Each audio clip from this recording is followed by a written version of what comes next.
10 taong pagsisilbi bilang asawa, 3 taong pagpapaalila bilang manugang, ngunit ang kapalit ay isang gabing puno ng pagtataksil. Habang nagpapakasasa sila sa init ng mansyon at humahalakhak sa hapagkainan, ako ay iniluwa ng sarili kong tahanan, nakaluhod sa putik at humahagulgol habang yakap ng mahigpit ang tiyan kong nagdadalang tao. Inakala nilang ang gabing iyon ang aking katapusan. Ngunit hindi nila alam, ang gabing iyon ang pumatay sa luna na mahina at nagsilang sa isang silin na walang awa. Handa na ba silang pagbayaran ang bawat patak ng aking luha? Huwag mo nang ilapag iyan sa mesa dahil nawawalan ako ng gana sa amoy. Amoy bagoong at usok ang buong bahay. Nakakasuka. Ang mga salitang yon ni Marco ay tumama sa akin nang mas masakit pa sa isang sampal. Nanigas ako sa kinatatayuan ko sa may pintuan ng kusina.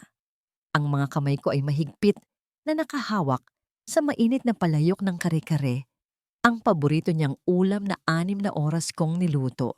Pinili ko pa ang pinakamagandang buntot ng baka at mano-mano kong giniling ang mani at bigas para lang makuha ang tamang lapot ng sarsa na gustong-gusto niya. Ngayong gabi, dapat naming ipagdiriwang ang promotion niya bilang senior manager. Isang tagumpay na alam kong pinaghirapan niya at pinagdasal ko gabi-gabi sa Quiapo. Pero hindi ko inaasahan na hindi siya uuwi mag-isa. Dahan-dahan kong ibinaba ang palayok sa mesa. Pilit na pinatitibay ang aking nanginginig na mga tuhod. Ang bigat ng tiyan ko ay tila dumoble dahil sa kaba. 5 buwan na akong nagdadalang tao sa aming kambal at ang bawat galaw ay may kaakibat na ngalay at sakit sa balakang. Pero tiniis ko ang lahat ng yon kanina sa palengke para lang makapaghain ng espesyal. Sa kabilang dulo ng mesa, nakaupo si Marco na tila hari. Sa tabi niya ay naroon si Isabel, ang babaeng itinuring ko ng parang kapatid mula pa noong kolehiyo. Nakasuot si Isabel ng isang pulang bestida na hapit sa katawan, litaw ang makinis na balikat at ang kumikinang na kwintas na ginto. Samantalang ako, suot ko pa rin ang duster na kupas at amoy bawang ang aking mga daliri. Binuksan ni Marco ang isang kahon ng mamahaling pizza na dala nila. Ang amoy ng tinunaw na keso at pepperoni ay agad na sapaw sa amoy ng niluto kong kare-kare. Naglabas din sila ng isang bote ng wine. Umupo ka na lang dyan, Luna, at huwag ka nang mag-abalang magsandok, sabi ni Marco nang hindi man lang ako tinitignan. Busog na kami. Dumaan kami sa isang steakhouse kanina bago umuwi. Dinala lang namin itong pizza para may makain ka. Tutal mahilig ka naman sa mga tirang pagkain. Hindi ba? Para akong binuhusan ng malamig na tubig.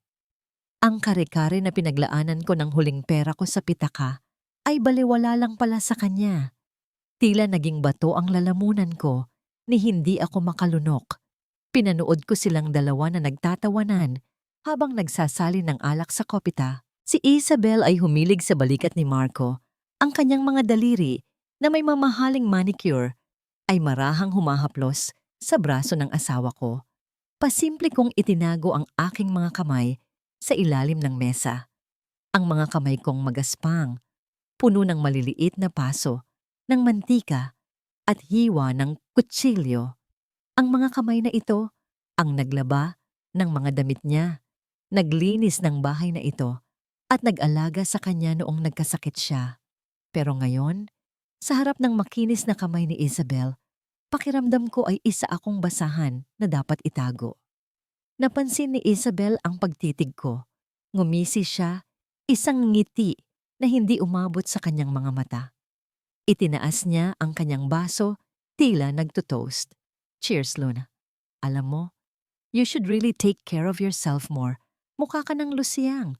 Paano mo maipagmamalaki ni Marco sa mga corporate parties kung amoy kusina ka lagi?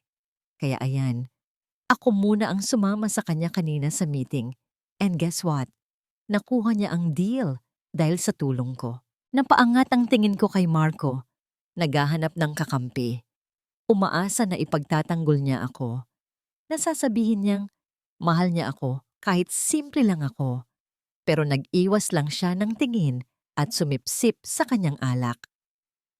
Tama si Isabel, Luna. Malamig na sagot ni Marco. Kailangan ko ng asawang presentable. Yung kayang makipagsabayan sa mga boss ko. Hindi yung parang katulong na tagaluto lang. Ang sakit ay hindi na sa puso, kundi kumalat na sa buong katawan ko. Parang hinihiwa ang bawat himaymay ng pagkatao ko. Gusto kong sumigaw. Gusto kong isumbat sa kanila na kaya ako nagkaganito ay dahil ibinigay ko ang lahat para sa pamilyang ito. Na kaya wala akong pambili ng magandang damit ay dahil ang sweldo niya ay ipinadadala niya sa luho ng nanay niya. Pero walang boses na lumabas sa bibig ko. Sa sobrang panginginig ng kamay ni Isabel, habang tumatawa, natabig niya ang baso ng wine. Tumapon ang mapulang likido sa mesa at tumalsik sa suot kong duster. Ang malamig na alak ay tumagos sa tela, kumapit sa balat ng tiyan ko na parang dugo. Ay, sorry! Tili ni Isabel, pero wala naman talagang pagsisisi sa boses niya. Kumuha siya ng tissue at pabiro akong pinunasan, pero mas lalo lang niyang ikinalat ang mantsa. Naku, buti na lang lumana yang damit mo. Parang basahan na rin naman, so okay lang na madumihan? Tumayo ako, nanginginig ang buong katawan. Hindi ko na kaya. Ang dignidad ko bilang tao ay tinatapakan na nila sa sarili kong pamamahay. Aalis na ako, bulong ko. Aakyat na ako sa kwarto. Bago pa ako makahakbang, narinig ko ang kalansing ng isang bagay na ibinagsak sa mesa. Lumingon ako at nakita ang isang makapal na brown envelope na inihagis ni Marco sa ibabaw ng karikaring hindi man lang nagalaw. Huwag ka nang umakyat, Luna. Wala ka ng kwartong uuwian dito. Natigilan ako. Ang tibok ng puso ko ay parang tambol na bumibiyak sa dibdib ko. Tinitigan ko ang envelope. Ano to? Tanong ko. Kahit na kinakabahan ako sa sagot, buksan mo, utos ni Marco. Ang boses niya ay wala ng bahid ng pagmamahal, kahit konti. Nanginginig ang mga daliri ko nang abutin ko ang envelope. Sa loob ay may isang dokumento. Isang DNA test result. Hindi ko maintindihan ang mga nakasulat na medical terms, pero malinaw ang nakasulat sa ibaba. Negative. Tumaas ang kilay ni Isabel. Tila aliw na aliw sa palabas. Huwag ka nang magmalinis, Luna. Dura ni Marco. Matagal ko nang pinagdududahan ang mga batang yan. Paano ako magkakaanak kung halos hindi na kita tinatabihan dahil sa pandidiri ko sa'yo? Alam ko na ang totoo. Hindi akin ang mga batang dinadala mo. Napahawak ako sa tiyan ko. Ang kambal na ito. Ang mga anghel na ito na minahal ko bago pa man sila mabuo. Tinatatwa ng sarili nilang ama. Marco, hindi totoo yan. Sigaw ko at sa wakas ay tumulo na ang mga luha na kanina ko pa pinipigil. Ikaw lang ang lalaki sa buhay ko. Alam mo yan, baka nagkamali lang ang resulta. Tumayo si Marco at lumapit sa akin. Sa tangkad niya, pakiramdam ko ay isa akong insekto na pwede niyang tapakan anumang oras. Inilapit niya ang mukha niya sa akin at naamoy ko ang mamahaling alak na hinaluan ng kasinungalingan. Magbalot ka na. Ayaw kong makita ang pagmumukha mo at ang mga bastardo mo sa pamamahay ko. Layas, sa labas, nagsimula nang bumuhos ang malakas na ulan, kasabay ng dagundong ng kulog na tila nagbabadya ng isang madilim na gabi. Pero mas madilim pa ang kinabukasang naghihintay sa akin. Hindi pa humuhupa ang panginginig ng aking mga tuhod dahil sa peking dine, a result, biglang bumukas ng padabog ang pinto ng aming kwarto. Iniluwan nito ang biyenan kong si Doña Conchita. Ang babaeng simulat sa pool ay ipinaramdam na sa akin na ako ay isang dumi sa kanyang makintab na sapatos. Akala ko ba, Marco, pinalayas mo na ang babaeng ito? Ang matinis niyang sigaw na pumuno sa buong sala. Nakasuot siya ng seda, pero ang ugali niya ay mas magaspang pa sa liha. May bitbit siyang itim na bag, ang aking lumang bag na ginagamit ko kapag namamalengke. Mama, papaalisin ko na nga sana. Pero nagmamatigas pa, sagot ni Marco, na tila isang batang nagsusumbong. Ngayon, dalawa na silang nakatitig sa akin ng may pandidiri. Kasama pa si Isabel na nakangisi sa gilid habang humihit-hit ng sigarilyo. Lumapit sa akin si Doña Conchita at walang sabi-sabing ibinuhos ang laman ng bag ko sa sahig. Kumalansing ang mga barya, tumilapon ang aking rosaryo at nagkalat ang ilang piraso ng reseta ng gamot. Ngunit sa gitna ng mga basurang ito, may isang bagay na kumuha ng atensyon ko. Isang makapal na bundle ng pera, nakatali pa ng goma ng bangko. Ano yan?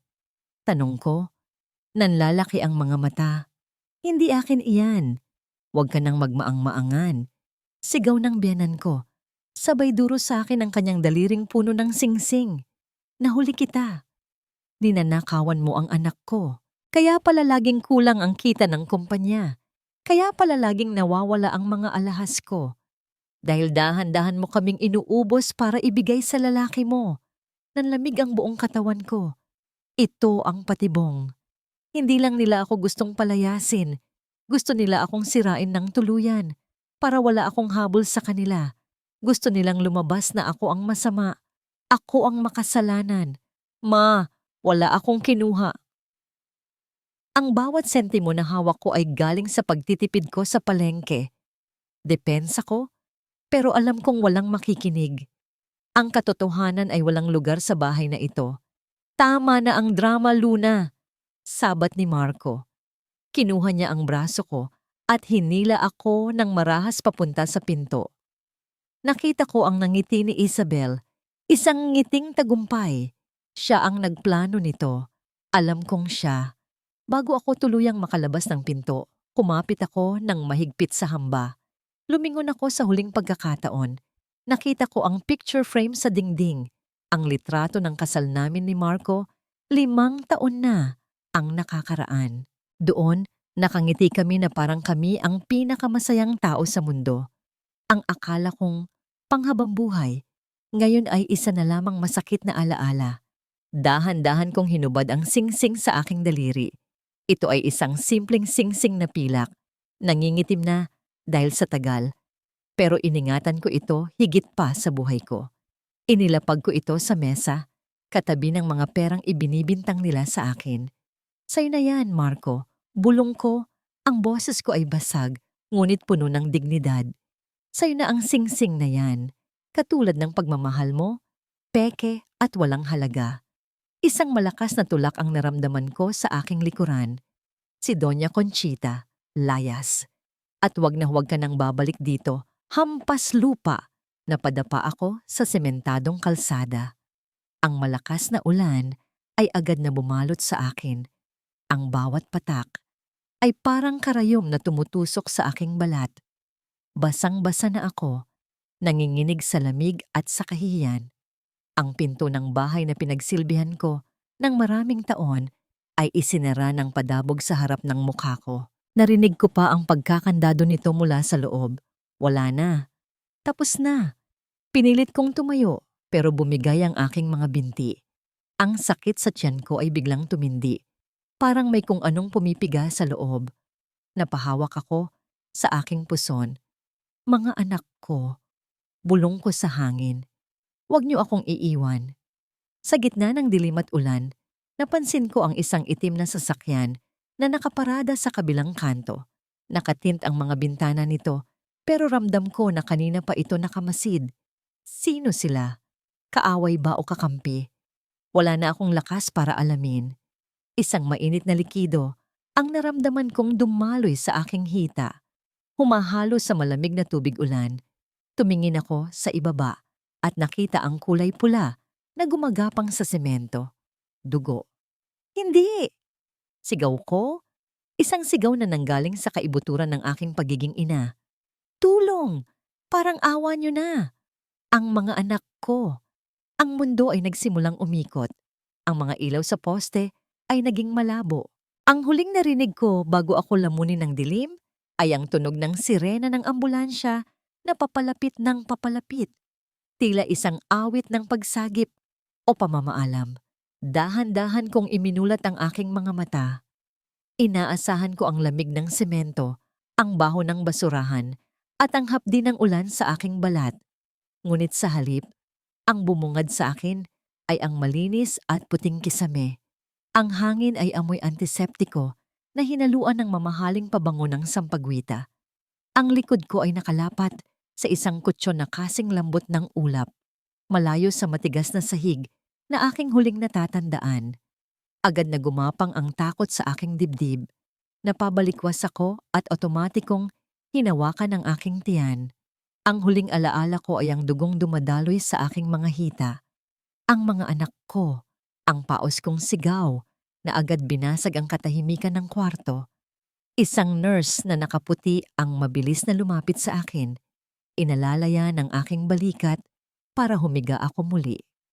"Humalma po kayo, Ma'am Luna. Ligtas po ang kambal," ang malumanay niyang sabi. "Mahina ang kapit nila, pero buhay sila. Narito po kayo sa St. Luke's." Nakahinga ako ng maluwag. Ang mga luha ng pasasalamat ay mabilis na nag-unahan sa pagpatak. Buhay sila. Ang mga anghel ko ay hindi ako iniwan, kahit na ang ama nila ay itinapon kami na parang basura. Maya-maya, bumukas ang pinto at pumasok ang isang lalaking nasa edad 50. Nakasuot ng plansadong suit at may bitbit na leather briefcase. Siya ay may awtoridad sa kanyang bawat hakbang, ngunit ang kanyang mga mata ay may bahid ng lungkot nang tumingin sa akin. "Attorney Vega?" Tanong ko. Pilit inaalala kung saan ko siya nakita.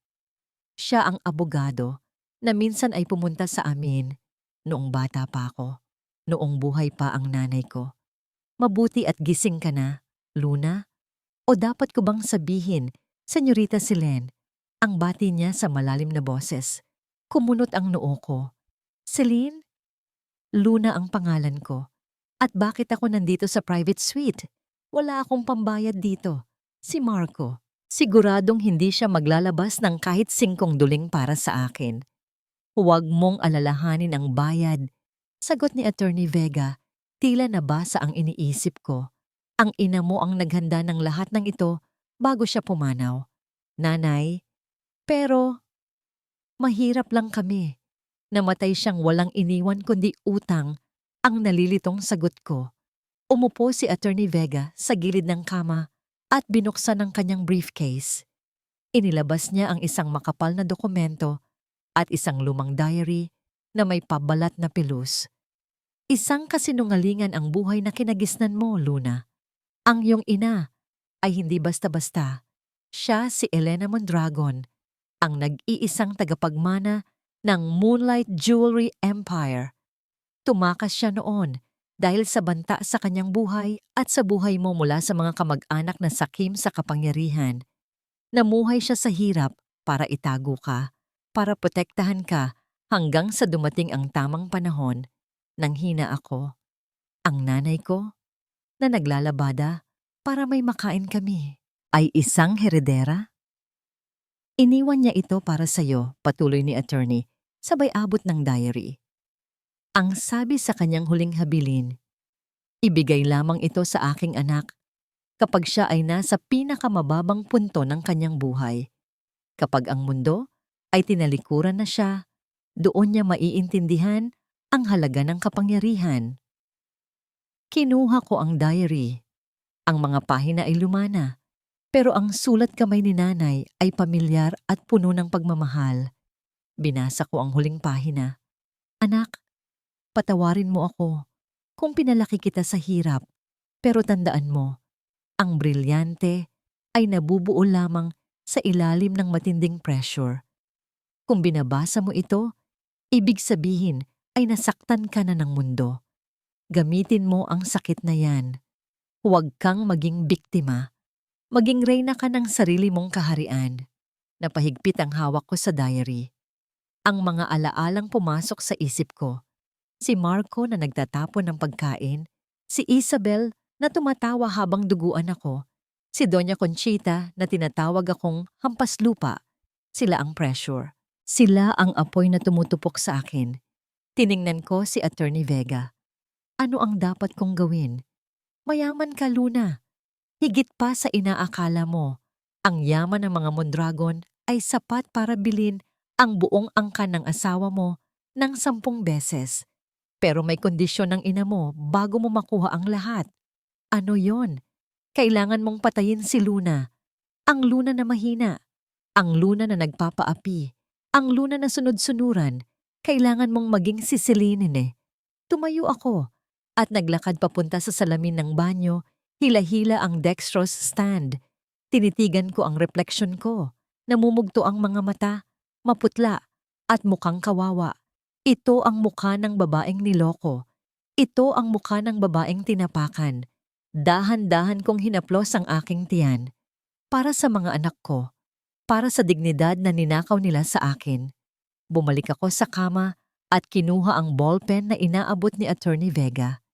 Inilapag niya ang mga dokumento ng transfer of assets at ang legal na papel para sa pagpapalit ng pangalan at identity.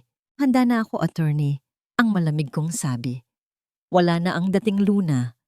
Namatay na siya sa ulan kagabi kasama ang kanyang pagiging martir. Idiniin ko ang dulo ng ballpen sa papel. Ang tinta ay dumaloy na parang itim na dugo. Binubuo ang bawat letra ng aking bagong kapalaran.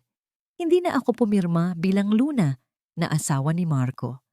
Pinirmahan ko ito sa bago kong pangalan, Celine Mondragon. At sa pagkakataong ito, sisiguraduhin kong ako naman ang magiging bangungot nila. Ang sabi nila, ang oras daw ang pinakamabisang gamot sa lahat ng sugat.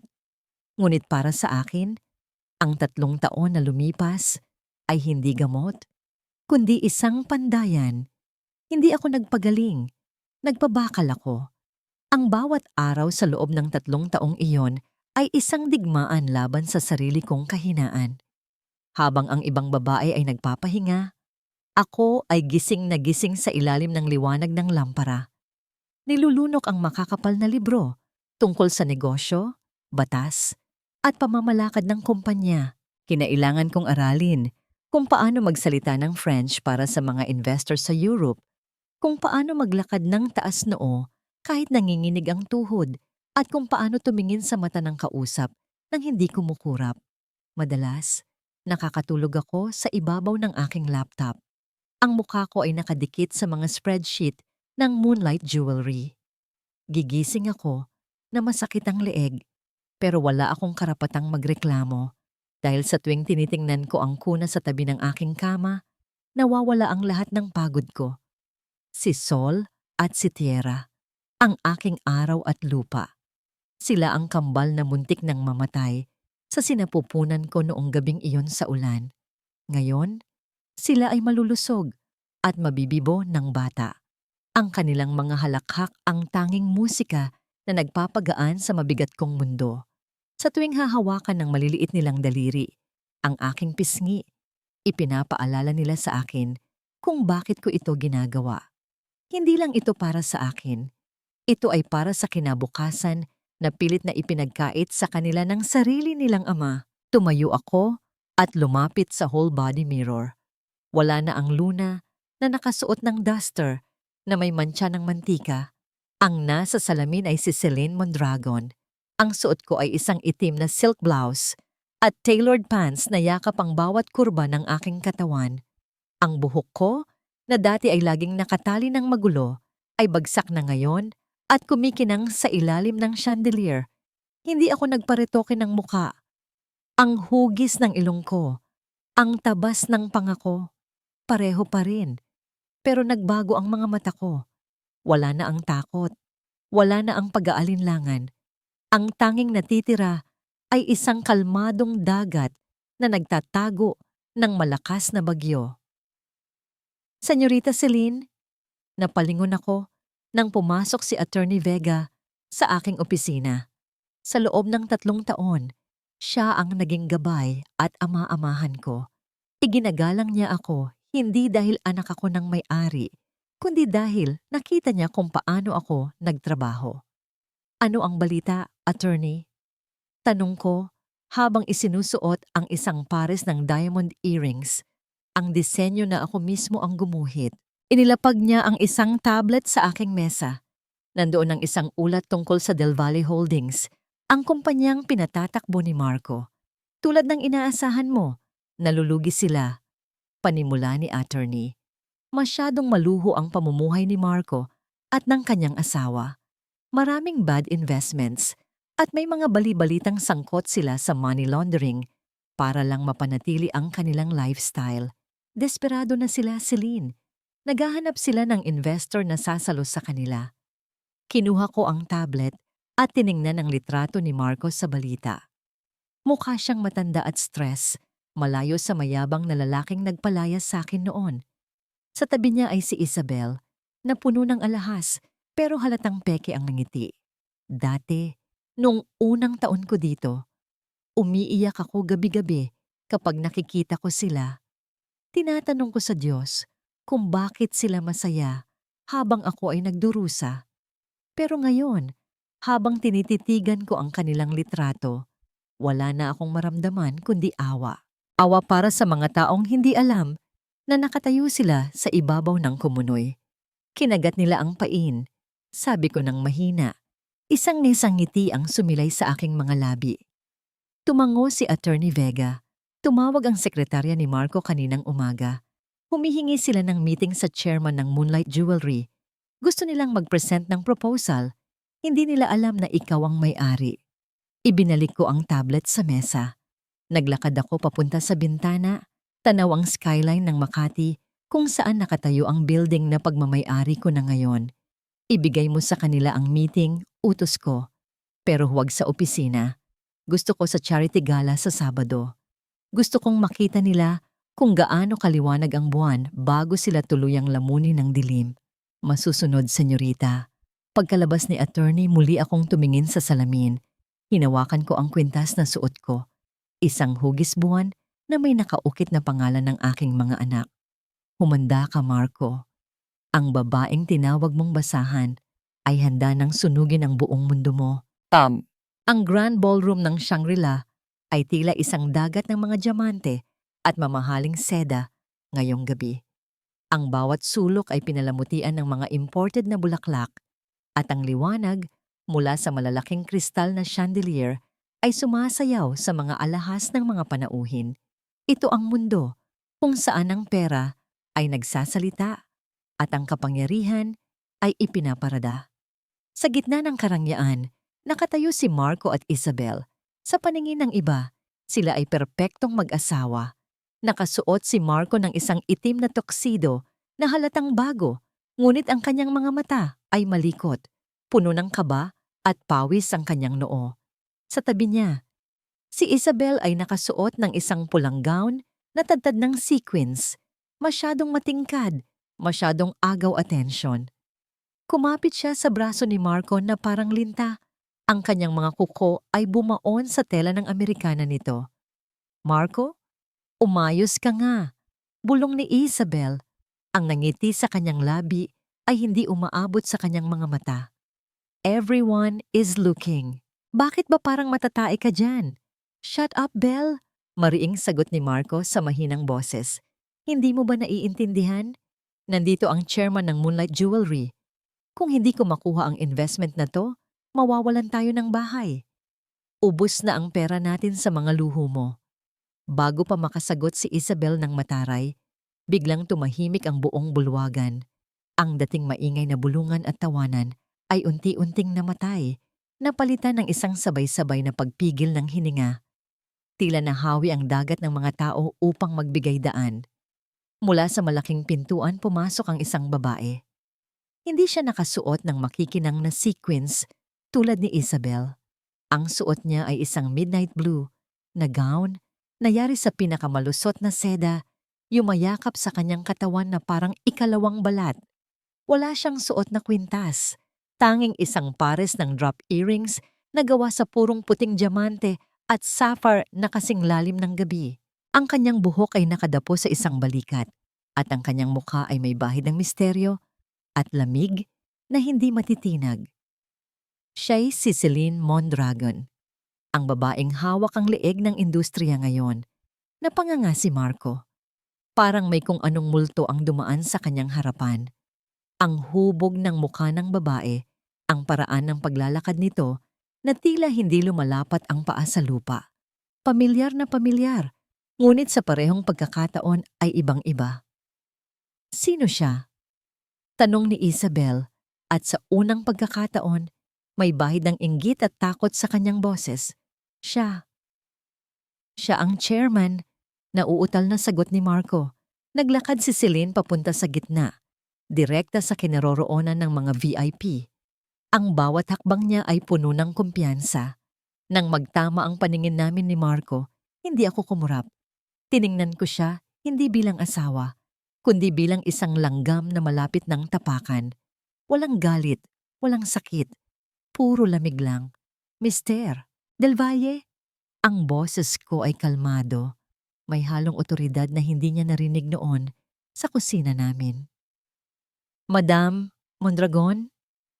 Halos hindi makapagsalita si Marco. Mabilis niyang pinunasan ng kanyang pawisang kamay sa kanyang pantalon bago ito inilahad para makipagkamay. It is an honor to finally meet you. I'm Marco Del Valle of Del Valle Holdings. Tinitigan ko ang kamay niyang nakalahad sa hangin. Ang kamay na yon na dating humahaplos sa akin, ang kamay na yon na nagtulak sa akin sa ulan.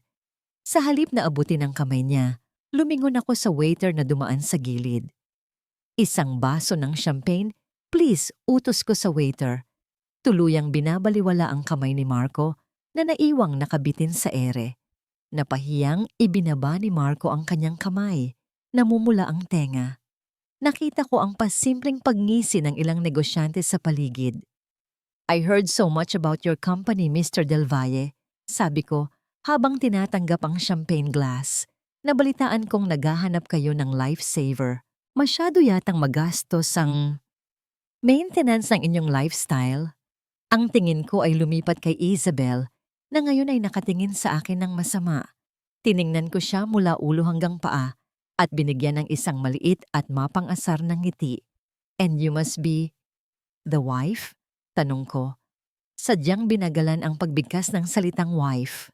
Yes, I am Isabel Del Valle, sagot ni Isabel. Taas noo pero halatang nainsulto. At ikaw? Parang pamilyar ka. Nagkita na ba tayo dati? Lumapit ako ng kaunti kay Isabel. Ang amoy ng mura niyang pabango ay sumampal sa ilong ko, pero hindi ako nagpahalatang nandidire. I don't think so, Mrs. Del Valle. I rarely associate with people who wear fake designer bags. Namutla si Isabel at mabilis na tinakpan ng kanyang braso ang logo ng kanyang bag. Bago pa siya makasagot ng pabalang, hinawakan ni Marco ang braso niya ng mahigpit. Pasensya na po, Madam Celine. Pagod lang ang asawa ko. We are very eager to discuss business with you. Of course, sagot ko at sa wakas ay tumingin ako ng diretso sa mga mata ni Marco. Ang mga mata niyang puno ng kasakiman at desperasyon. Doon ko nakita ang refleksyon ng dati kong sarili na nagmamakaawa. At ngayon, siya naman ang magmamakaawa sa akin. Let's talk later, Marco. I have a feeling. Magkakasundo tayo. Tinalikuran ko sila at naglakad palayo. Iniwan silang nakatulala. Ramdam ko ang mga mata ni Marco na nakasunod sa akin. Alam kong nalilito siya. Alam kong nagdududa siya. At habang lumalayo ako, narinig ko ang bulong niya kay Isabel. Ang boses ay puno ng kilabot. Amoy sampagita siya. Amoy luna. Napangiti ako ng mapait habang sumisimsim ng champagne. Ang laro ay nagsisimula pa lang. Ang hangin sa loob ng conference room ng Moonlight Jewelry ay kasing lamig ng yelo. Singlamig ng titig ko kay Marco Del Valle. Nakaupo siya sa tapat ko, pinapawisan kahit naka-aircon, habang isa-isa kong binubuklat ang mga pahina ng kanyang proposal. Sa bawat lipat ko ng papel, nakikita ko ang pagtaas-baba ng kanyang Adam's apple sa sobrang kaba. Mr. Del Valle, ang panimula ko, hindi inaalis ang tingin sa dokumento. To be honest, this proposal is amateur. Ang financial projections ninyo ay walang basihan. Gusto ninyong mag-invest ako ng daan-daang milyon sa isang kumpanyang lubog sa utang at walang malinaw na direksyon? Napalunok si Marco. Mabilis niyang inayos ang kanyang kurbata. Pilit nang ngumingiti kahit halatang nanginginig ang mga kamay. Madam Celine, I understand your hesitation. Pero ang Del Valle Holdings ay may legacy. Kailangan lang namin ng fresh capital para makabangon. I promise you, once we get the funding, dodoble ang pera nyo sa loob ng 1 taon. Isinara ko ang folder ng marahan at ipinatong ang aking baba sa aking mga kamay. Tinitigan ko siya. Ang lalaking dati ay tinitingala ko. Ngayon ay mukhang isang basang sisiw na nagmamakaawa ng butil ng bigas. Legacy? Tanong ko nang may halong panguuyam. Or are you just paying for your mistakes? Nabalitaan ko ang tungkol sa lavish lifestyle ninyong mag-asawa. Ang mga parties, ang mga sasakyan, ang mga designer bags ng asawa mo na. Well, let's not talk about quality. Namula si Marco. Yumuko siya hindi makatingin ng diretsyo. My wife? Isabel. She's difficult, mahina niyang sagot. Tila nahihiya. Masyado siyang demanding. Sa totoo lang, madam, siya ang dahilan kung bakit ako na-stress. Unlike you. You are composed, successful, a woman of substance. Gusto kong matawa. Ilang taon na ang nakararaan, sinabi niya sa akin na si Isabel ang babaeng pangarap at ako ang pabigat. Ngayon, sa harap ng pera, nagbago na ang ihip ng hangin. Tumayo ako at naglakad papunta sa bintana. Tinalikuran siya para itago ang pandidiri sa mukha ko. I don't invest in losers, Marco. But I like risk takers. Mabilis na umangat ang ulo ni Marco. Meron akong bagong project, ang Project Eclipse, isang exclusive mining venture sa Palawan. High risk, pero ang returns ay astronomical. Kung makakapagbigay ka ng 50 milyong piso bilang buy-in sa loob ng 48 oras, isasama kita. Hindi lang kita ililigtas, gagawin kitang partner. 50 million? Nanlaki ang mga mata ni Marco. Madam, wala kaming ganyang kalaking cash on hand. Ang mga assets namin ay naka-freeze o nakasanla na. Humarap ako sa kanya at nagkibit-balikat. Then I guess we have nothing to talk tungkol. The door is open, Mr. Del Valle. Naglakad siya papunta sa pinto, bagsak ang balikat. Pero bago siya makalabas, huminto siya. Nakita ko ang desperasyon sa kanyang mga mata. Ang kasakiman ay unti-unting lumalamon sa kanyang rasyonal na pag-iisip. 48 hours. Tanong niya ulit.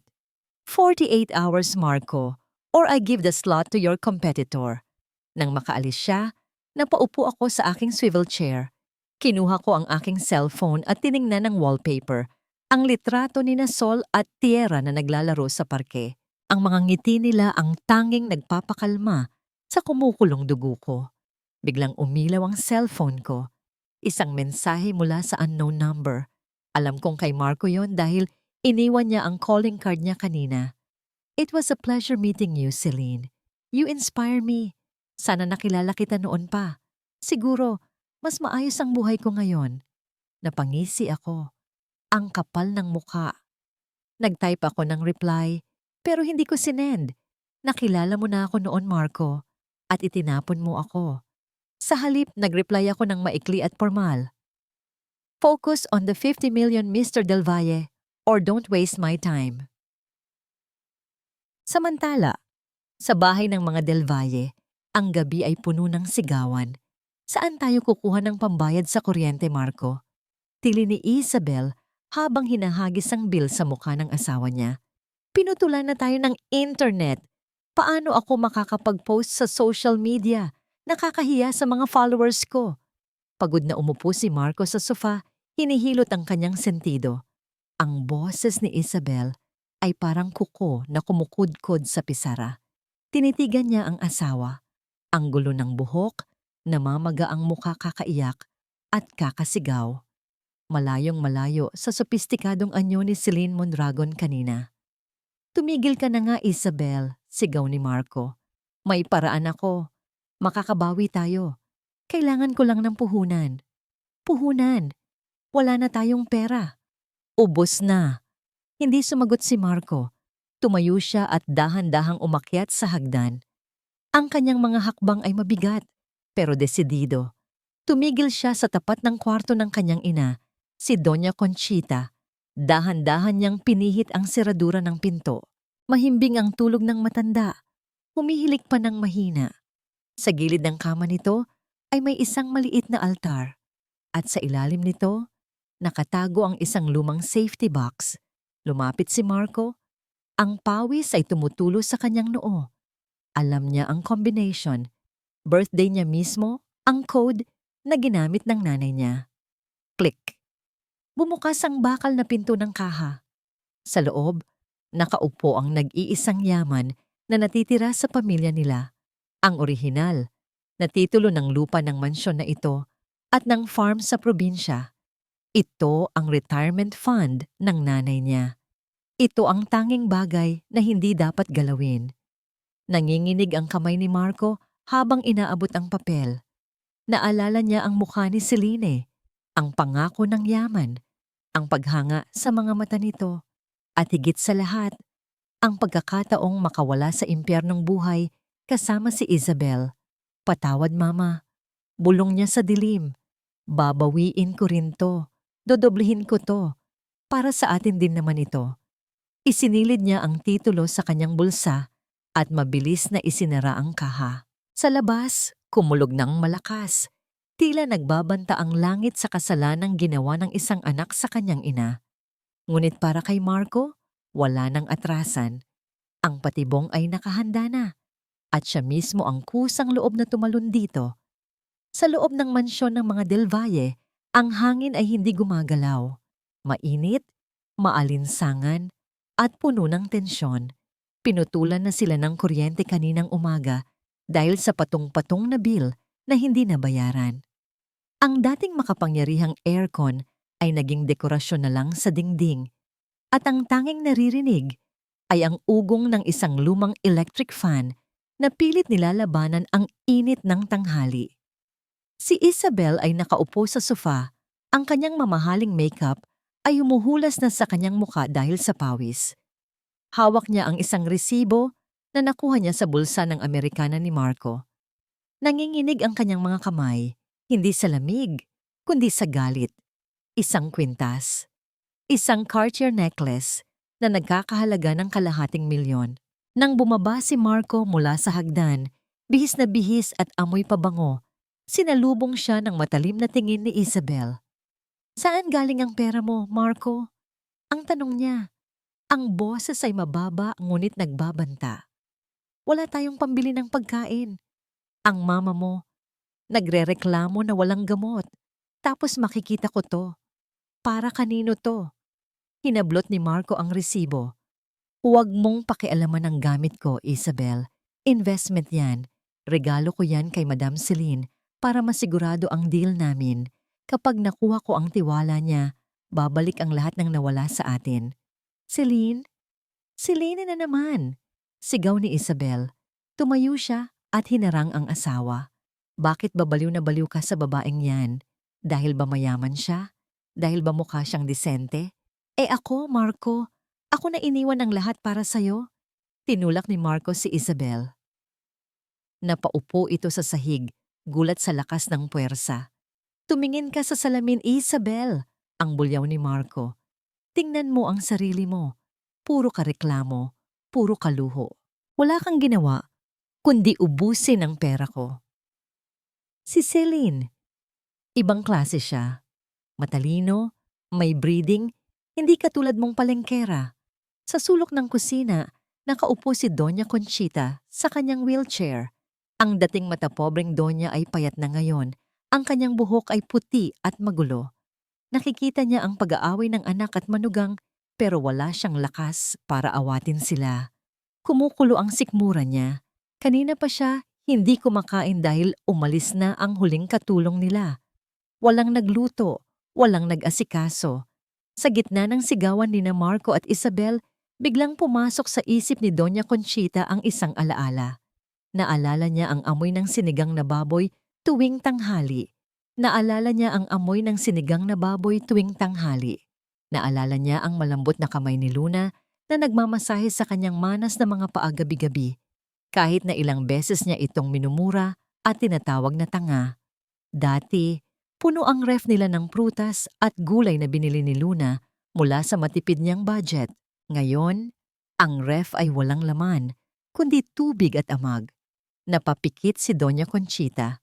At sa dilim ng kanyang isipan, narinig niya ang boses ng dati niyang manugang. Mama, kumain na po kayo. Masama sa inyo ang nalilipasan ng gutom. Isang butil ng luha ang tumakas sa mata ng matanda. Huli na. Itinapon niya ang diamante dahil akala niya ay bato lang ito at pinulot ang bubog na ngayon ay sumusugat sa kanya. Samantala, tumayo si Isabel mula sa sahig. Pinapahira ng dugo sa kanyang labi. Ang kanyang mga mata ay nag-aapoy sa puot, hindi lang para kay Marco, kundi lalo na para sa babaeng Celine na iyon. Hindi ako tanga, Marco, bulong ni Isabel sa sarili habang padabog na lumalabas ng bahay. Hindi ako papayag na agawin sa akin ang lahat. Sumakay siya sa kanyang kotse at nagmaneho papunta sa isang madilim na eskinita sa Coyapo. Nakipagkita siya sa isang pribadong investigador na binayaran niya gamit ang huling alahas na naitago niya.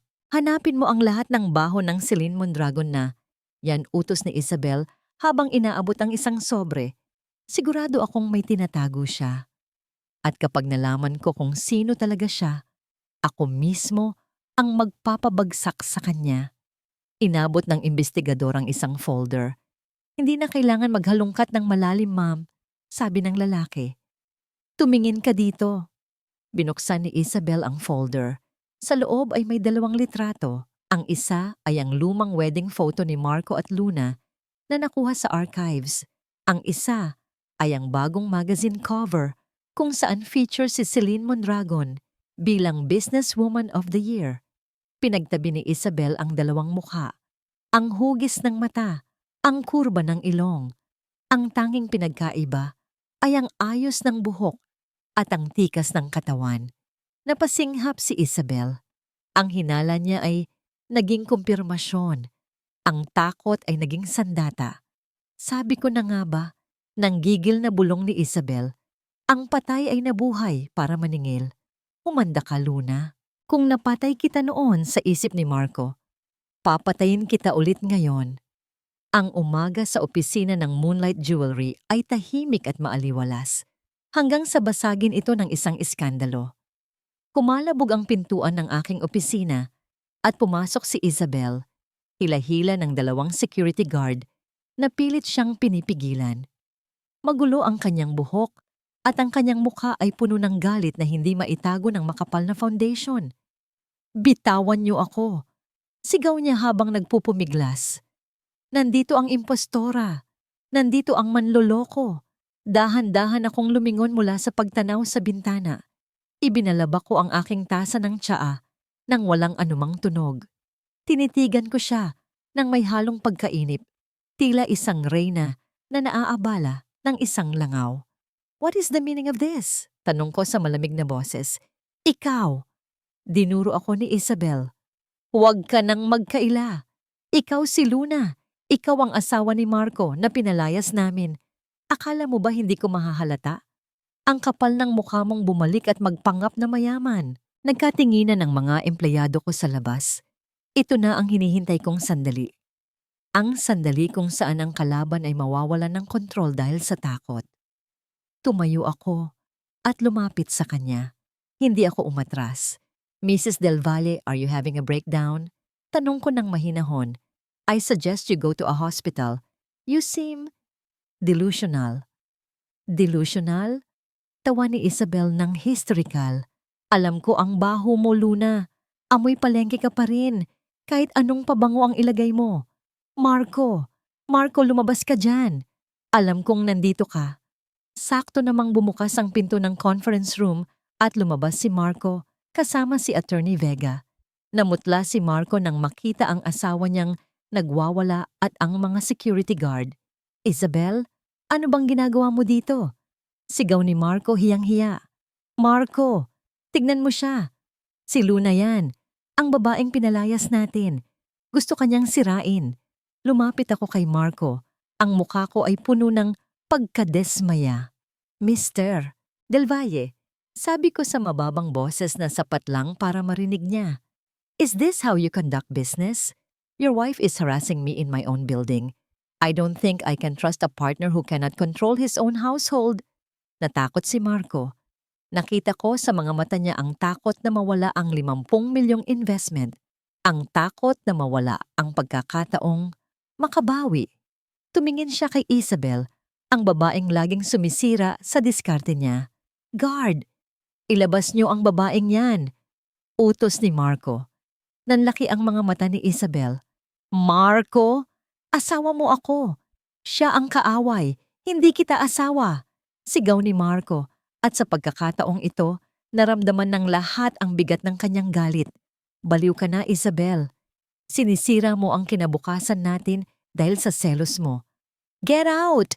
Kinaladkad ng mga guard si Isabel palabas.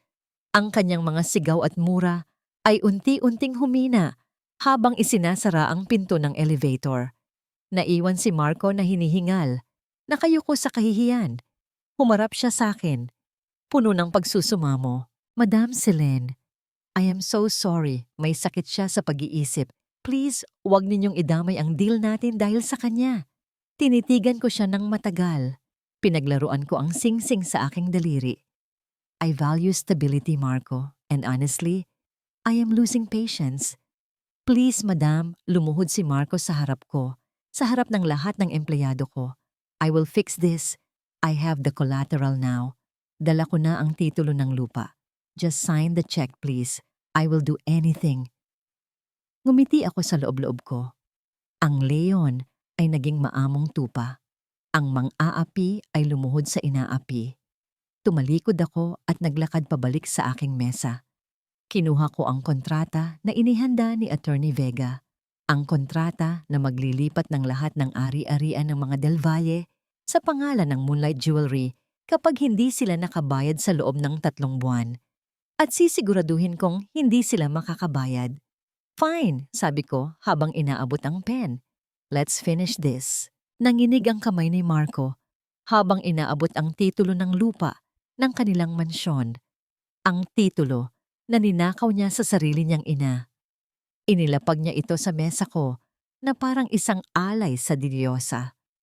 Habang nakapako ang tingin ko sa kanyang nanginginig na mga daliri, hindi ko maiwasang makaramdam ng matinding pagkasuklam.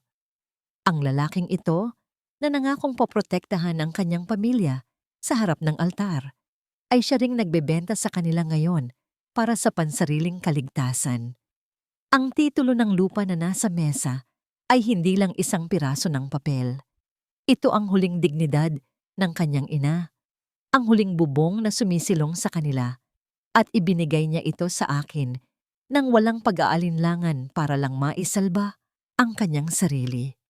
Nang matapos niyang pirmahan ang huling pahina, inangat ni Marco ang kanyang muka. Puno ng pawis ang kanyang noo, ngunit may ngiti ng tagumpay sa kanyang mga labi. Ang nangiti ng isang taong akala ay nakaisahan, pero hindi alam na siya ang naisahan.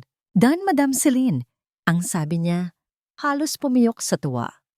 The house, the farm, everything is collateral. Sigurado akong mababayaran ko ito kapag kumita na ang investment natin. Kinuha ko ang folder at dahan-dahang isinara. Ang bigat nito sa aking kamay ay tila bigat ng hustisya. Excellent choice, Mr. Del Valle, ang sagot ko. Pinanatili ang aking boses na malamig at propesyonal. Mabilis na ipoproseso ng aking finance team ang pondo. Tumayo si Marco at akmang yayakap sa akin sa sobrang tuwa. Ngunit mabilis akong umatras at tinaasan siya ng kilay. Napatigil siya, napahiya, at mabilis na inayos ang kanyang coat. Thank you. Thank you so much, ang nautal niyang sabi. You don't know how much this means to me. You are my savior. Savior? Gusto kong matawa. Ako ang verdugo mo, Marco. Before you go, pahabol ko habang naglalakad siya papunta sa pinto. I want to celebrate this partnership properly. Lumingon siya. Kumikinang ang mga mata. Celebrate! Yes, I'm inviting you to a private dinner tonight sa aking personal na rest house sa Tagaytay. Tayong dalawa lang. Gusto kong pag-usapan natin ang future. Namula si Marco, alam ko ang iniisip niya. Iniisip niya na nakuha na niya ako. Iniisip niya na bukod sa pera, makukuha rin niya ang katawan at puso ni Celine. Ang kanyang ego ay lumobo na parang lobo na malapit ng pumutok. I would be honored, madam. I will be there.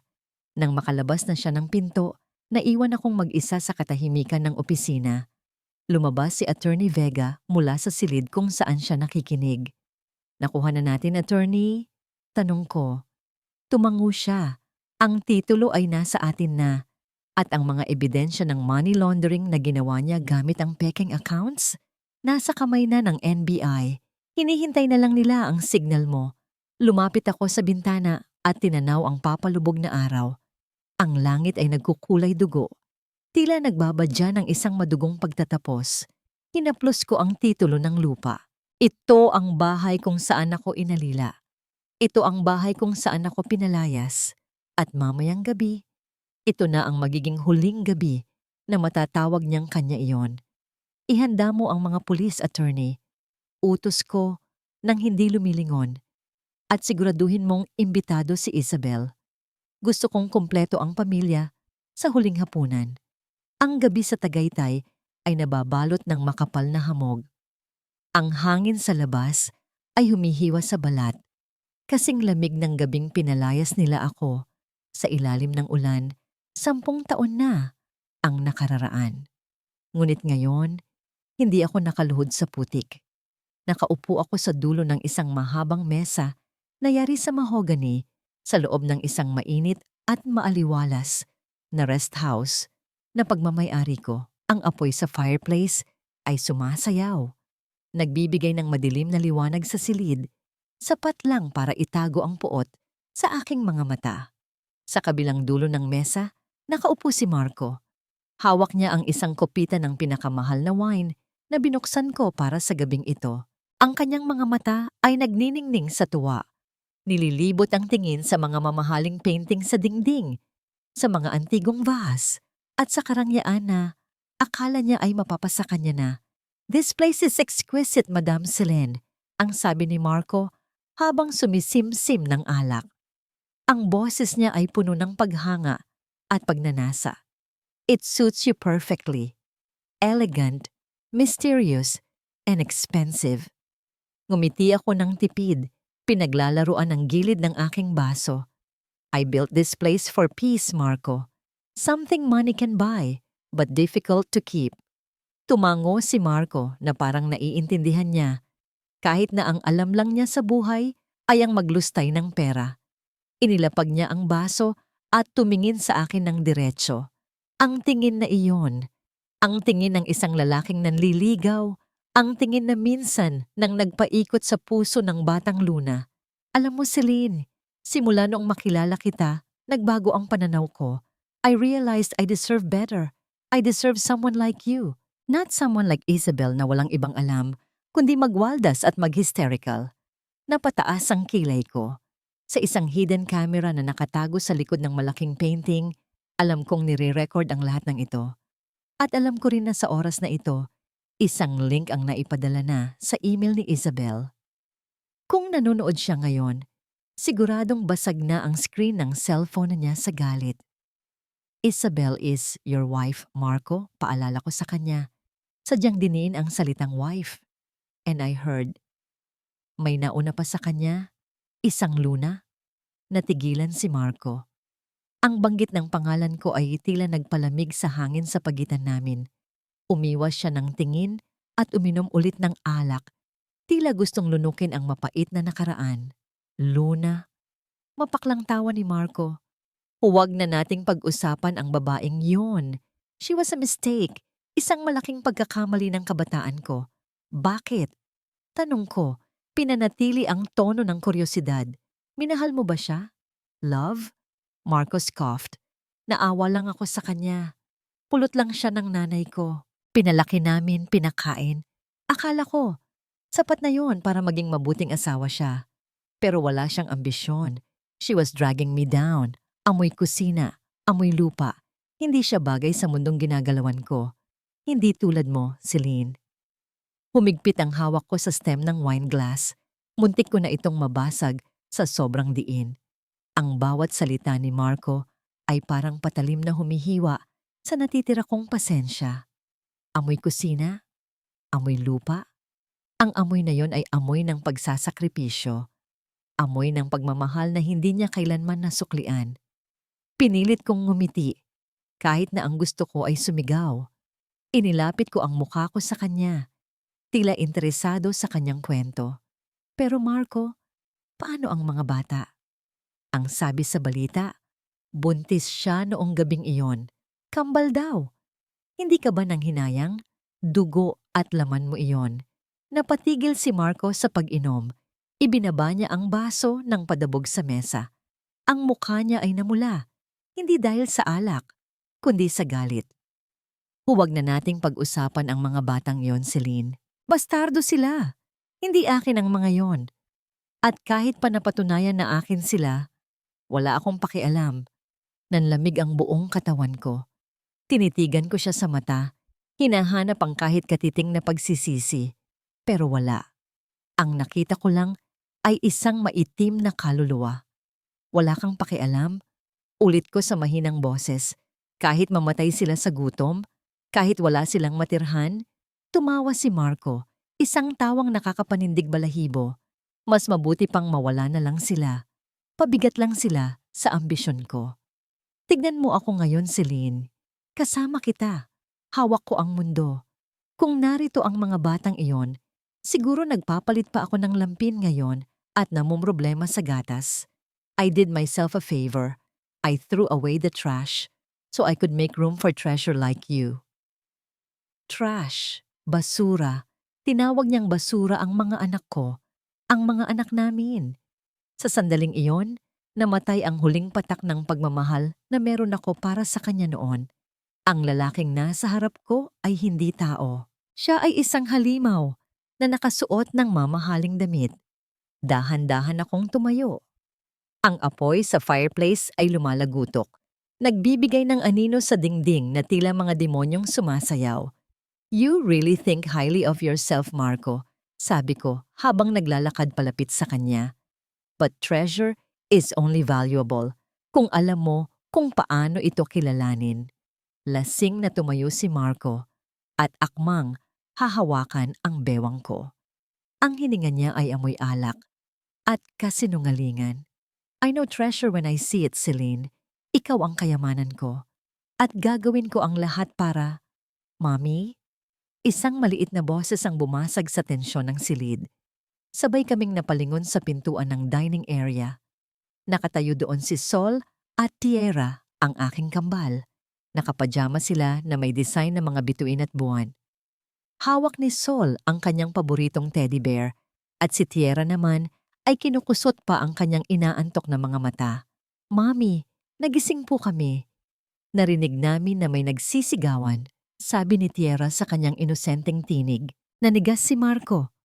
Ang kanyang kamay na akmang hahawak sa akin ay nanatili sa ere. Dahan-dahan siyang lumingon sa mga bata. Ang kanyang mga mata ay nanlaki, tila nakakita ng multo. Ang mukha ni Sol, ang hugis ng ilong ni Tierra, ang kulay ng kanilang mga mata. Wala ng DNA test na kailangan. Nakikita ni Marco ang sarili niyang refleksyon sa mukha ng dalawang batang nasa harap niya. Sila ay malinaw na kopya niya noong bata pa siya, noong inosente pa siya, noong hindi pa siya nilalamon ng kasakiman. Sino sila? Bulong ni Marco. Ang boses ay nanginginig at halos hindi lumabas sa lalamunan. Lumapit ako sa mga anak ko at niyakap sila ng mahigpit.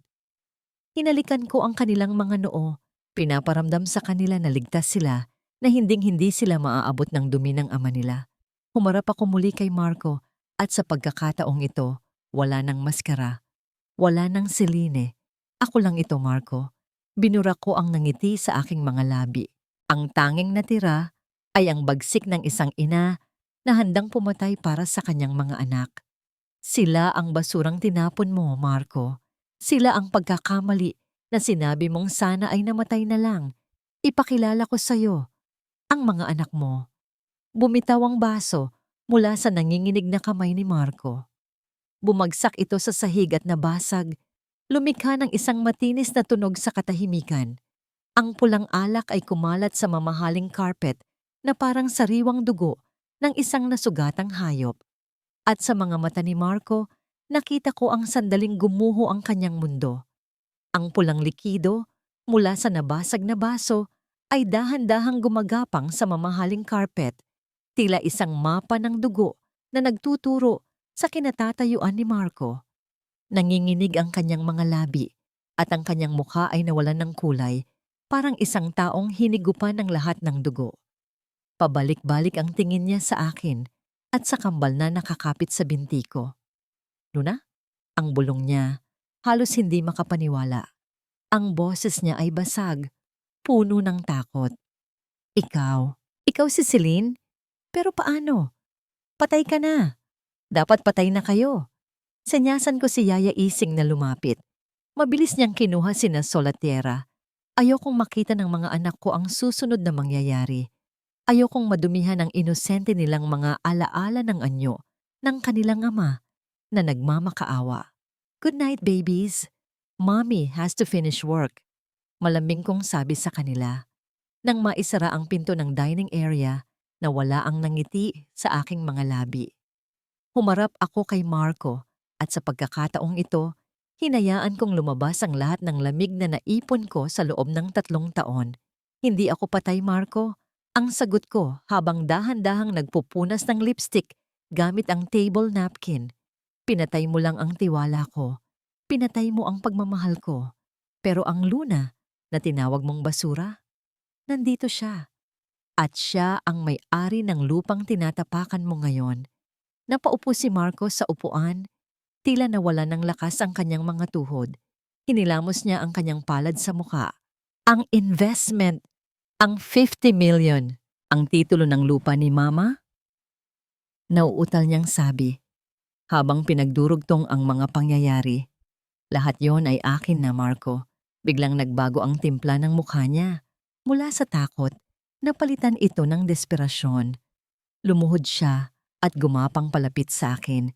Hinawakan niya ang laylayan ng aking gown. Luna, honey, please, pwede pa nating ayusin to. May anak tayo. Kambal sila. Pwede tayong maging pamilya ulit. Iwan ko si Isabel. Ibalik natin ang dati. Ako ang ama nila, Luna. May karapatan ako. Tiningnan ko siya sa ibaba. Nakakatawa. Kanina lang, tinawag niyang basura ang mga anak namin. Ngayon, ginagamit niya itong ticket para makaligtas. Karapatan? Tanong ko nang may halong pandidiri. Ang karapatan mo ay natapos noong gabing pinalayas mo kami sa ulan. Ang karapatan mo ay nawala noong ninakawan mo ang sarili mong ina para ibenta sa akin. Bago pa siya makasagot, bumukas ang main door ng rest house. Pumasok si Attorney Vega kasama ang 3 unipormadong pulis at ang NBI. Marco Del Valle? Tanong ng isang opisyal. Hawak ang isang warrant of arrest. Nanlaki ang mga mata ni Marco. Tumayo siya at akmang tatakbo, pero hinarangan siya ng mga pulis. Teka, wala akong ginagawang masama. Asawa ko siya. Nag-uusap lang kami. Sigaw ni Marco habang pinoposasan siya. Ang bakal na posas ay kumislap sa ilaw ng chandelier, isang simbolo ng kanyang katapusan. You are under arrest for qualified theft, estafa, and money laundering, ang malamig na basa ng pulis sa kanyang karapatan. May matibay na ebidensya na nanggaling mismo sa kumpanya mo at ang testimonya ng iyong ina na ninakaw mo ang titulo ng lupa. Mama? Gulat na tanong ni Marco. Oo, Marco. Tinawagan ko siya kanina, sabat ko. Sinabi ko sa kanya na ibinenta mo ang bahay niya para sa investment scam. At alam mo ba, siya mismo ang pumirma sa affidavit laban sa'yo. Kahit ang sarili mong ina, isinuka ka na. Habang hinihila siya ng mga pulis palabas, Biglang may humintong sasakyan sa driveway. Bumukas ang pinto at lumabas si Isabel. Magulo ang buhok at namamaga ang mga mata. Napanood niya ang lahat sa live stream na ipinadala ko. Marco? Tili ni Isabel. Akala ni Marco ay kakampi niya ang asawa. Belle, tulungan mo ako. Kausapin mo sila. Pero sa halip na tulungan siya, sinugod siya ni Isabel at sinampal ng malakas. Ang tunog ng palad sa pisngi ay umalingaw-ngaw sa buong bakuran. Hayop ka! Sigaw ni Isabel habang pinaghahampas ang dibdib ni Marco. Narinig ko ang lahat. Sinabi mong basura ako. Sinabi mong mahal mo ang babaeng yan. Ninakaw mo pati ang alahas ko para ibigay sa kanya. Mabulok ka sa kulungan. Hinawakan din ng mga pulis si Isabel. Mrs. Del Valle, kasama po kayo sa warrant, accessory to the crime of money laundering. Sumama po kayo sa amin. Nagwala si Isabel, nagmumura at umiiyak, pero wala siyang nagawa. Sabay silang isinakay sa police mobile. Ang mag-asawang nangapi sa akin noon, ngayon ay parehong nakaposas, parehong talunan. Bago isara ang pinto ng sasakyan, tumingin ulit sa akin si Marco. Ang mga mata niya ay puno ng pagsisisi, takot at pagkalito. Luna, bakit? Bakit? Ang huli niyang tanong, bakit mo ito ginawa? Lumapit ako ng kaunti. Sapat lang para marinig niya ang huling sasabihin ko. Ang hangin ay humihip, tinatangay ang aking buhok. At sa pagkakataong ito, naramdaman ko ang tunay na kalayaan. Dahil ang Luna na kilala mo ay nagmamahal ng sobra, Marco. At kapag ang pagmamahal na yon ay ginawang sandata, kaya nitong sunugin ang buong mundo mo. Isinara ng pulis ang pinto.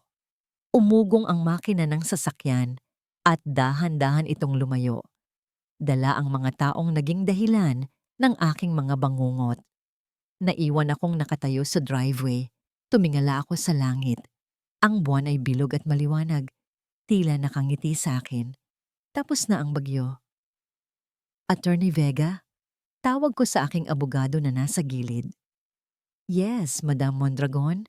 Siguraduhin mong komportable si Mama Conchita sa home for the aged na pinili natin. Bayaran mo ang VIP suite. Ayoko siyang maghirap, pero ayoko na rin siyang makita. Masusunod, tumalikod ako at naglakad pabalik sa loob ng bahay. Ang laban ay tapos na. Panahon na para maging ina. Lumipas ang 1 buwan mula noong gabing iyon sa Tagaytay. Ang mundo ay tila bumalik sa kanyang tahimik na pag-ikot, ngunit ang hangin ay mas magaan na ngayon. Tila nahugasan ng isang malakas na ulan ang lahat ng dumi at alikabok ng nakaraan. Nakatayo ako sa veranda ng aking opisina. Hawak ang isang tasa ng mainit na tsaa. Mula dito, tanaw ko ang abalang kalsada ng Makati.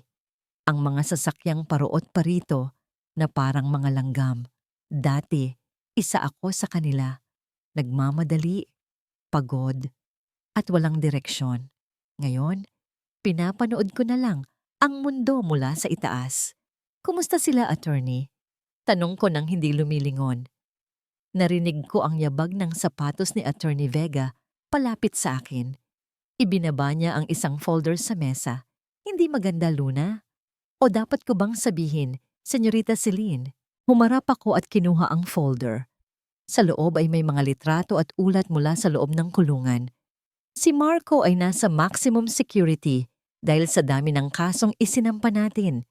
Estafa, qualified theft, at falsification of documents. Ang balita ay lagi siyang tulala. Hindi siya kumakain ng maayos at pumayat na siya ng husto. Lagi niyang binabanggit ang pangalan mo at ang pangalan ng kambal. Sinasabi niya sa mga gwardya na siya ang may-ari ng Moonlight Jewelry, kaya pinagtatawanan siya ng ibang preso. Napabuntong hininga ako. Ang lalaking dati ay puno ng yabang at akala mo ay hari ng mundo. Ngayon ay naging katatawanan na lang sa loob ng rehas. Ang kanyang ego ang pumatay sa kanya bago pa man siya mahatulan. At si Isabel, tanong ko, napailing si Attorney Vega. Mas malala ang lagay niya. Hindi siya sanay sa hirap. Inaway niya ang mayor ng selda nila dahil sa isang piraso ng sabon. Binubugbog siya ng ibang inmate Dahil sa pagiging matapobre niya, ibinenta na niya ang huling dignidad niya para lang makahingi ng sigarilyo. Wala nang bakas ng glamour, wala nang designer bags. Ang natira na lang ay isang babaeng basag at puno ng pagsisisi. Isinara ko ang folder. Inakala ko na kapag narinig ko ito, tatawa ako. Inakala ko na magsasaya ako sa pagdurusa nila. Pero wala akong naramdaman kundi awa. At pagkatapos, isang malalim na kawalan. Hindi pala nakakabusog ang paghihiganti. Para itong pag-inom ng tubig dagat, lalo ka lang nauuhaw. Dumalaw ka ba sa Golden Horizon?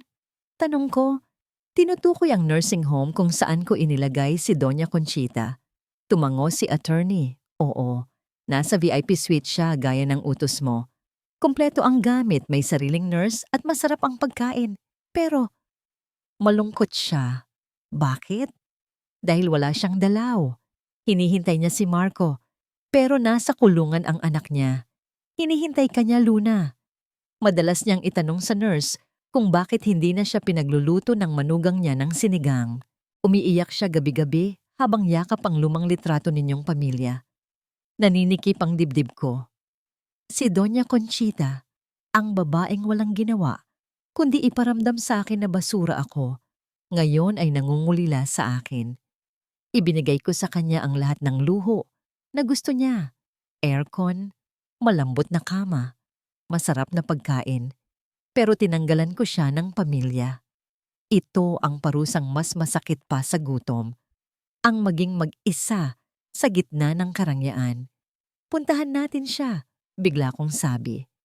Pero Luna, sa malayo lang. Attorney, gusto ko lang makasiguro. Nang hapon ding iyon, nakatayo ako sa likod ng isang malaking puno ng akasya sa hardin ng nursing home. Mula sa malayo, nakita ko si Doña Conchita na nakaupo sa kanyang wheelchair. Nakaharap siya sa papalubog na araw. Ang kanyang buhok ay puting-puti na at maayos na nakasuklay. Lumapit ang isang nurse at inabutan siya ng merienda. Isang mamahaling cake, pero tinabig lang ito ng matanda. Nakita ko ang paggalaw ng kanyang mga balikat. Umiiyak siya. Gusto ko ng kare-kare ni Luna. Ang rinig kong bulong niya sa hangin. Patawarin mo ako, anak. Patawad. Tumulo ang luha ko. Sa wakas, narinig ko rin ang salitang iyon. Hindi mula sa takot, kundi mula sa tunay na pagsisisi. Tatalikod na sana ako nang biglang may humawak sa kamay ko. Si Sol at Tierra. Isinama ko sila. Pero iniwan ko sa kotse kanina. Tumakas sila papunta sa akin. Mami, sino po yung lola? Tanong ni Sol. Nakaturo kay Doña Conchita. Tinitigan ko ang aking mga anak. Hindi nila kilala ang kanilang lola. Hindi nila alam na ang matandang iyon ang nagtaboy sa kanila noong nasa sinapupunan ko pa sila. May karapatan akong ipagkait sila. May karapatan akong ilayo sila sa laso ng pamilyang Del Valle, pero tinignan ko ang mukha ng matanda, ang lungkot at ang pagsisisi. Siya ay isang kakilala ni Mami dati, ang sagot ko. Isang taong naligaw ng landas at ngayon ay nag-iisa na. Pupuntahan po ba natin siya? Tanong ni Tierra. Umiling ako at ngumiti ng mapait. Hindi na, anak. Sapat na ang nalaman niyang pinatawad ko na siya sa puso ko. Ang kapayapaan ay regalo ko sa sarili ko, hindi sa kanya. Naglakad kami pabalik sa sasakyan habang unti-unting nilalamon ng dilimang hardin. Iniwan namin si Doña Conchita sa kanyang ginintoang kulungan, kasama ang mga multo ng kanyang mga pagkakamali. Bago ako sumakay, inabutan ako ni Attorney Vega ng isang sobre. Galing ito sa Bilibid Prison. Sulat kamay ni Marco. Ang papel ay gusot at may mantsa ng luha. Para sa'yo daw, sabi ni attorney. Gusto mo bang basahin? Kinuha ko ang sobre. Naramdaman ko ang bigat ng mga salitang nakapaloob dito. Siguradong puno ito ng mahal kita, patawad, at mga pangakong hindi na matutupad. Mga salitang sana ay sinabi niya noong may halaga pa. Inilabas ko ang aking lighter mula sa bag. Ang apoy ay sumayaw sa dulo nito, mainit at maliwanag. Inilapit ko ang dulo ng sobre sa apoy. Luna? Gulat na tanong ni attorney. Hindi ko na kailangan ng mga salita mula sa nakaraan, attorney. Sagot ko habang pinapanood na kainin ng apoy ang papel. Ang abo ay dahan-dahang nalaglag sa lupa. Tinatangay ng hangin palayo. Tapos na ang kwento ni Luna at Marco. Oras na para isulat ang kwento ni Selene. Sumakay ako sa kotse at niyakap ang aking mga anak.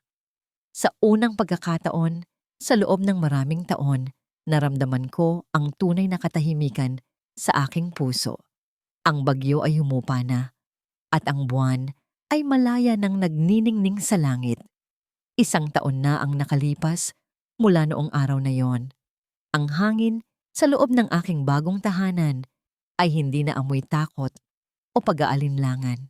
Ngayong umaga, ang buong mansyon ay puno ng amoy ng nilagang baka, giniling na mani, at bagoong, ang amoy ng aking paboritong kare-kare. Noong una, ito ang amoy ng aking pagkaalipin. Ito ang ulam na niluto ko nung gabing itinapon ako ni Marco. Pero ngayon, habang hinahalo ko ang sarsa sa malaking kawali, hindi na ako ang Luna na nakayuko at naghihintay ng awa. Ako na si Selene, ang babaeng nagluluto para sa kanyang sarili at sa mga taong tunay na nagmamahal sa kanya. Mami, luto na po ba? Gutom na kami ni Kuya. Tumakbo papasok sa kusina si Tierra. Hila-hila si Sol.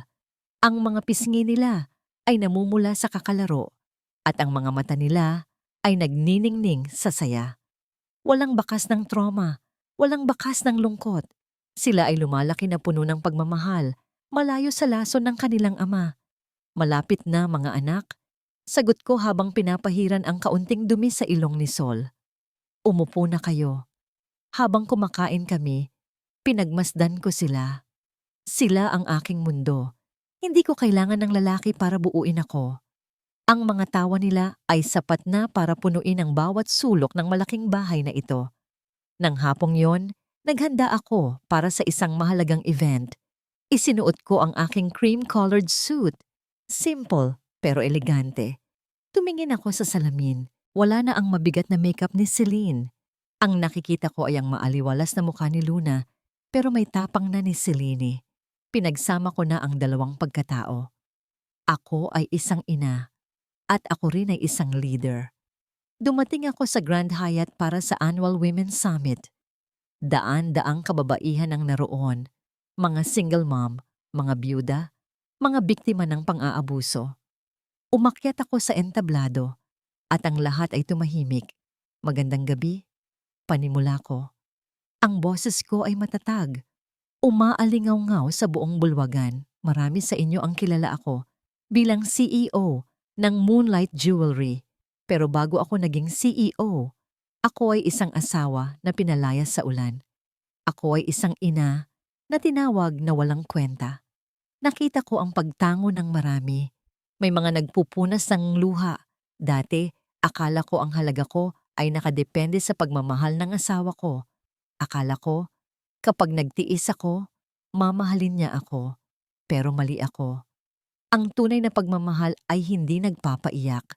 Ang tunay na pagmamahal ay hindi nananakit. At higit sa lahat, hindi mo mahahanap ang halaga mo sa ibang tao. Mahahanap mo lang ito sa sarili mo. Ang palakpakan ay tila kulog na yumanig sa silid. Ito ang aking tagumpay. Hindi ang pera, hindi ang kumpanya, kundi ang kakayahang magbigay ng pag-asa sa iba. Pagkababa ko ng stage, sinalubong ako ni Dr. Adrian. Siya ang doktor na sumagip sa akin at sa kambal noong gabing iyon. Siya rin ang naging kaibigan ko sa loob ng nakalipas na taon. Ang ganda ng speech mo, Luna. Bati niya sabay abot ng isang buket ng sampagita. Bagay sa'yo ang nakangiti. Salamat, Adrian, sagot ko. Tinanggap ko ang bulaklak. Walang mali siya, walang pressure. Alam niyang hindi pa ako handang pumasok sa isang relasyon at nire-respeto niya yon. Siya ay isang kaibigan na handang maghintay. At sa ngayon, sapat na yon. Umuwi ako ng payapa ang loob. Ang gabi ay malalim na. Pinatulog ko na ang kambal at lumabas ako sa beranda. Tumingala ako sa langit. Ang buwan ay bilog at maliwanag. Nakasilip sa gitna ng mga ulap. Naalala ko ang batang Luna na umiiyak at nagtatanong sa buwan kung bakit siya pinarurusahan. Ngayon, nginitian ko ang buwan. Tapos na ang pag-iyak. Bulong ko sa hangin. Wala na ang kadiliman. Ako na ang sarili kong liwanag. Hinawakan ko ang aking dibdib. Damang-dama ang tibok ng puso na minsan nang nadurog pero ngayon ay buo na at mas matibay pa sa diamante. Ang kwento ko ay hindi kwento ng paghihiganti. Ito ay kwento ng pagbangon. At sa wakas, ang buwan sa kalangitan ay malaya ng nagniningning.